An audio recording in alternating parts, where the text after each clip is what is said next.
Let's get over to this next video, man. It's a crazy world out here. You need to be careful. I have an issue with tipping culture, and it became an issue with me because of the people that I work with, my colleagues that works over abroad. Okay, they don't understand our tipping culture. My colleagues in Europe, they don't get it. America is so we are so about the tipping culture, whether we're people that's tipping and the people that work in those industries.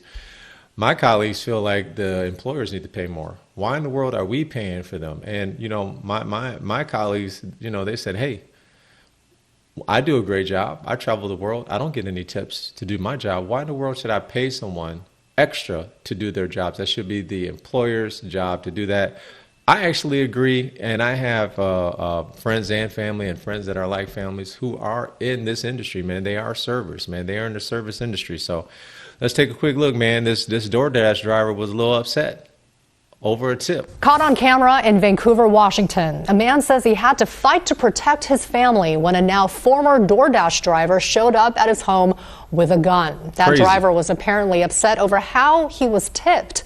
Those tense moments could have escalated into a tragedy. Alma McCarty has a story. A quiet morning in Vancouver interrupted. This loud bang on the door, real loud, startled my daughter, and she goes, oh my gosh, you know, who the heck's pounding on the door? Anthony Volino explains it was the DoorDash delivery driver who'd come by the house the night before when his daughter ordered groceries. You're actually seeing this more and more, man. You're seeing videos of people who are just upset over a tip or lack thereof, the amount of the tip. Now, this person, I guess, is upset on how they tipped him. Let me listen a little closer. It was a considerable amount. It was about $100 worth of food. The food was delivered to her. Apparently, she had to give a tip through the online system, which was deducted. But the driver had apparently wanted a cash tip. And for a second, Volino thought about giving him one. When he again said, I want my tip, that's when I said, whoa, whoa, whoa. He leaned in like I didn't hear him. And that's when I put my hand up like a stop sign and I said, hey, hey, hey. And I said, you need to leave now. A scuffle ensued. And that's when Volino realized the man at their door had a gun in his waistband. When I felt the steel, my heart just sank. My heart just sank. I was like, oh God, help me now. He tripped right here and he tripped up against my wife's car.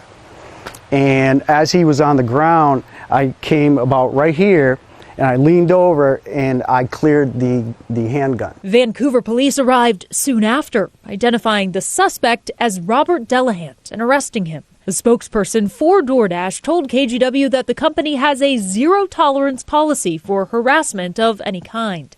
What happened was unacceptable, and the Dasher involved was immediately deactivated. And my kids were in there. They were at the my grandkids were at the door. My daughter's outside screaming. If he would have drew that gun and missed me and shot one of my kids, it would have been devastating.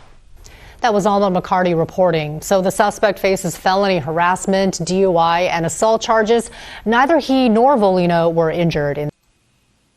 That's crazy, man. That's crazy that you even have to go through that, okay? This man is so upset about the way he was tipped that he had to bring a firearm. I don't know if he was brandishing his firearm, but the gentleman felt threatened. He felt threatened for himself and his family. He's got small kids at the house. He grabbed him up, a little tussle. Threw my man across the way. He hit the car. My man was in shambles when he took the gun away. So, dude, you got to keep your head on a swivel, man. There's a lot of people out here who aren't stable. They aren't stable, dude. I mean, this right here is unnecessary. Absolutely unnecessary.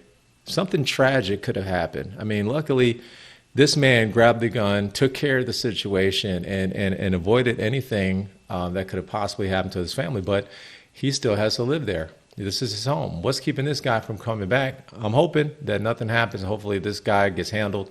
Maybe he needs some help. This is crazy. Maybe DoorDash need to pay more, or y'all need to vet your drivers a little bit better, because this is ridiculous, man.